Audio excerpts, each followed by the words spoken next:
Hey everyone, welcome to Reddit Readout. Today we are checking out Entitled Parents. Story 1.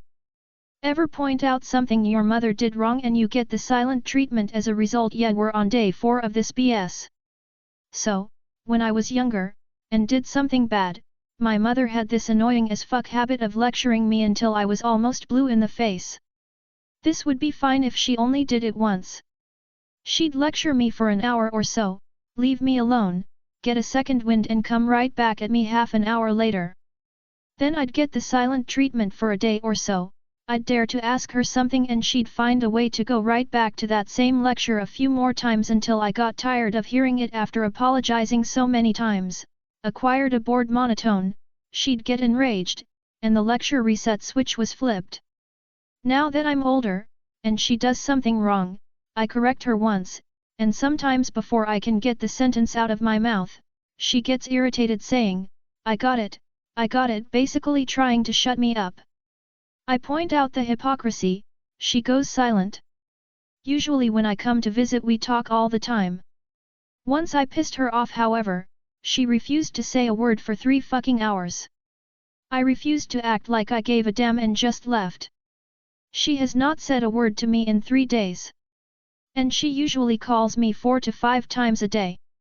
Then when she finally needs me for something, she twists it and acts like I'm the one ignoring her, and she's apparently being the bigger person by finally talking to me. I'm so sick of dealing with this, yet NC is not an option. Anybody else dealing with this? Any point in trying to get a 68-year-old to change her ways? Story 2. M is mad that I bought a pool. Just like my last post, it's about my aunt. With my last post it was about sandals. This post I literally spent another $50 on a kiddie pool and posted it to my Facebook saying bought my girls a pool. The my girls part was about my daughter and niece because I babysit my niece a lot, so obviously it's for her as well. She messaged me saying it would be nice if you included me and my kids as well. We never get invited over like Sil and her family. It shows you don't care about actual family. Sil is my sister-in-law, husband's sister. I literally babysit for them 5 days a week and of course they come over a lot. My Sil has literally helped us in so many ways, housing us, feeding us, and she literally jumps when we need help. My aunt does absolutely nothing us. LMAO, I'm already LC with the aunt. I haven't responded to her since I brought her out of town. Story 3. Dealing with my mom. To start off, I love my mom and she's always shown love to me. She was never absent as I grew up and was always there to support me and let me know she's there for me. But as I've gotten older and am about to turn 19 in July, I have started to notice things and feel like my mother has become too overprotective and demanding. I have been done with high school since November because I dropped out and got my GED. My mom was in full support of that and was the one who actually suggested it because she knows how much I struggled with depression, anxiety, and social life at school. I've been getting ready for college and will be attending an in-state school 2 hours away in August. I have been extremely excited and looking forward to starting college so that I can live more independently and study what I love. But it feels like as college grows closer, my mom becomes more demanding of what I do and feels like she wants to be in complete control of me. I have had several arguments in person and on text with her the last several months about various things. A big example, my mom has been using the LIFE360 app on me since 8th grade. But after an argument with her a week ago, I secretly deleted the app. Since then she has been nagging me, telling me it is not optional. She told me I'm not allowed to not have the app, and she even said when you're going to college 2 hours away, it's even more important for me to be able to see what you're doing and where you are. This really threw me off and makes me feel like she doesn't trust me. I couldn't come up with a reason why because I've always been an extremely well-behaved kid who doesn't get into anything I shouldn't. She came into my room again last night, and randomly mentioned it again. I told her I am 18 and I can't be forced to be tracked by her anymore. I told her if I need her I can still call or text. She started telling me her friends have their kids on the app and I said that was insane. Her friends' kids are 18 and 22. Then she started telling me it was a safety thing, but even if it is, I don't think LIFE360 should be a forced thing. I don't know anyone my age who has their parents watch them on an app that tracks your every move. I feel like I'm going insane trying to defend myself and trying to get it through her head I am not 13 anymore. When I do defend myself, she asks why I am so mean to her and says my brother didn't treat her this way. That is because my brother wasn't tracked and wasn't judged for doing things he is interested in. I don't know what to do. Story 4. I asked my mom to stop purposely putting me in traumatizing experiences. She's mad now. So I, Transam 16, asked my mom to stop putting me in traumatizing experiences after what happened today. It started last night. Lou's dog snuck into our backyard and attacked our oldest dog. My mom had to go stop these Lou's dogs and made them run off. That's all I got about the whole situation because I was asleep. All day she's made me care for our hurt dog. Usually I wouldn't mind and I'd do it. But recently we had a dog pass away from old age, and since my mental health is failing due to a lot of things and walking out to see the dead dog, I reluctantly did it. I was crying the whole time and it was hard to look at our dog. Not because I hate her or hate taking care of her, but because I was scared that if I looked I'd see another dead dog and I can't mentally take this. I recently got out of a mental hospital. She saw me after I cried from bathing her and she said that I shouldn't cry because she's in worse pain from stopping the fight than me seeing the dog injured. I'll admit I cried more after I went into our room. She keeps doing this to me. Every time anything happens I end up having to witness it and help it. So much of this has hurt me and made me end up in the mental hospital 2 times this year. I'll give some examples of this before people start saying I'm being overdramatic. Example 1. My uncle who was in jail for child abuse was released because my parents paid for it. He then lived with us for around 5 years. Around those years he's threatened me, threw stuff at me, leave huge messes for me, and at the end choked me. Every time I'd warn her about him I'd get "there's nothing we can do about it, he was a lot worse in our childhood," or she'd complain about it. I ended up getting choked and spat on by him, causing him to finally get kicked out. Example 2. My mom and dad were really on edge one day. She sent me to my dad to ask him something stupid I don't remember what about, probably when he's going to help clean. This usually happened. It caused him to yell at me, which then caused her to join in and yell at him. I had to witness and run away from my parents yelling, some at me, some at each other. I was in the middle of it all for no reason. I ended up running to a room and locking myself in it because my dad and mom were getting violent. I feel like each situation could have been stopped. Each situation didn't need me in the middle getting hurt either physically or emotionally or mentally. I feel like if I wasn't dragged in or out into a dangerous situation I wouldn't have ended up the way I am. There are way more examples I could give, like her making me clean the whole house and I couldn't keep up with cooking, cleaning, watching my lil siblings and school, so we lived in filth and I constantly got in trouble for it. All of it could have been helped if she just thought about it twice, like was it really a smart idea to send me out to help a hurt dog a week or so after I walked out to a dead dog and forced to bury her?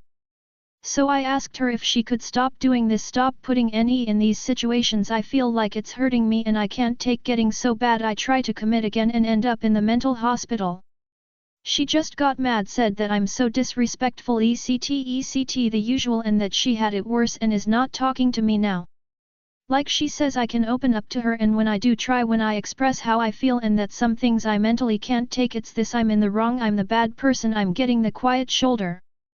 And then she's so surprised when I don't want to talk to her and I'm on my phone constantly and won't let her know when I'm so depressed I get suicidal. It's honestly a cycle I can't wait leaving once I get enough money to leave and ghost her. Story 5. Dude cuts the corner and almost hits me, then honks at me. I was driving down the road and got in the turn lane, and as I was almost at the white line to stop and wait, a guy in a Toyota 4Runner was turning and cut the corner into the turn lane, so I slammed on my brakes and he honked at me and yelled at me while swerving back into the correct lane.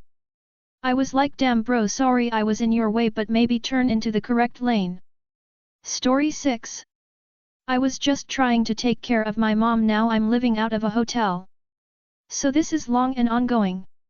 I'm a 35-year-old man. A year ago my father passed away, so my wife and I upped sticks and moved in with my mother so I could look after her. We had our issues with her lying to her doctors about her health issues. She would complain all week about things, and during the appointment she would lie and say she was fine. When I started telling her doctors the truth, she would lash out and say some pretty messed up stuff. She would lie to her physical therapists about her workouts. Gush about how much I did for her in public, then claimed I wasn't doing anything for her in private. Eventually everything came to a head when she demanded that I stay with her every waking minute because she was a fall risk. This caused my wife to haul off and tear her a new one. Rather than sitting down and taking things out, my M decided to take off. I made it clear we would still look after her should she change her mind, and she said that the house is yours, make it yours. So my wife and I started to lay down roots there. Soon after we got a call from M saying she decided to sell the house. We offered to buy it and were told that she didn't want to sell to us because of our fight. Served us with eviction and took us to court. The whole family thinks she's lost it, and we are currently living in a hotel. Her downward spiral started when my sister was on a call saying she felt alone as she had moved out of state shortly before my father became ill as a result of the pandemic. She was unable to come to the funeral. My mother's response was to chastise my sister since she has it worst. My sister was understandably upset about this. But I had made up my mind to look after her. We came up with an agreement. I would take over payment of the house and all the bills so she could save her money for her treatments. I was livening off of 2 hours of sleep a night as she would get up in the middle of the night with and try to walk around without her walker. When she would inevitably fall, I had to get up to pick her up. As a result, eventually hurting myself. When I would point out that she needs to use her walker, she would make excuses and even lie about what her doctors and therapists said. One day I caught her trying to pick up stuff from her dresser without her walker after her physical therapist told her how to use her walker safely to move things. I know because I was in the room when he showed her. Still, she looked me dead in the eye and denied it. After her next appointment with the PT, I asked him to show us again. Sure enough, I was right. As soon as he left, she picked a fight saying that I hated my father. Every time I would have to replace something in the house, she would start a fight saying that I never do anything around the house and how I must have hated my dad because I replaced everything that he put in. For example, one day the water heater gave out. I came out to the garage flooded. I contacted a plumbing company and they looked over the water heater and showed me where it had rusted holes in the back and bottom. It had to be replaced. So we set out to replace it. She went on a tear and started blaming us for the damage to a 20-plus-year-old water heater in South Texas. It took 2 days to install the new system. All the while she refused to leave her room and would demand I stop whatever it was I was doing so she could tell me her thoughts on a show she was watching or how much she disliked some particular actor or actress. So here I am juggling helping put in a new system and fixing 30 years of jury rigging to bring it to code, and I'm having to stop every 10 minutes to talk with her about nonsense. After finally getting the damn thing installed and after her stopping me several times to complain about how long it was taking, she called me into her room again to chastise me about how the house was a mess, and how I refused to take care of her and how awful I've been. I told her I've been working on the house, which she just dismissed with a whatever. Now I started to clean the kitchen. Managed to get it spotless, and even after making her supper, I delivered her food to her and she once again went on a tear saying that I wasn't doing anything. The house was a mess and I was not taking care of her right. I rolled my eyes at this point and said fine and turned to leave so I could clean the rest of the house. She stopped me and demanded I stay with her for every waking moment because that's what her doctor said I had to do. It was not, and I know it was not, because I sit in with her for her appointments. I tried to explain that I can't clean the house if I'm stuck in her room, but she won't listen. She just keeps bounding between the house is a mess and I have to stay with her. This is what sparked our argument. My wife heard this and just went off. Well, here we are now living out of a hotel for the next 2 weeks, and yesterday I get a call from APS. Turns out she filed a case against us claiming a bunch of stuff that's just made up. In fact, the person I spoke with outright said as much. I mean, I uprooted my life to try to be a good son and this happens. Edit. So to be clear, my wife and myself are currently no contact, and last I heard she was still living in an assisted living facility. Now my eldest sister has also gone no contact with her along with the rest of the family, which condemn her actions. My second older sister and her husband are currently in contact with her and are having their own issues with her. This stems from a deal they made with her in order to make use of the car that my father had bought shortly before he passed. The deal was that my brother-in-law would use the vehicle but would be responsible for its maintenance and drive her to her doctor's appointments. The problem is that rather than communicating ahead of time, she regularly schedules her appointments for as early as possible and waits till the last moment to tell him, often the same day. This would not be a problem if he live in the city, but he lives in a small town 45 minutes outside the city limits. To deal with this, he simply offered to buy the car. But she refuses to sell for anything less than what my father paid for it brand new. While they have tried to maintain friendly relations with her, and at my request stay out of this, my mother is now demanding they validate her behavior and tell her they agree with her actions, otherwise they are against her. Looking back on some of her behaviors in the past, I see now this is nothing new but a long string of behaviors that was only hidden because my father would keep her in check. I'm at a loss for where to go from here. I uprooted my family, I broke my body, I pushed myself beyond the point of exhaustion because I wanted to be a good son. In the end, I had a failure of a mother. That's all for today. Please don't forget to like and subscribe.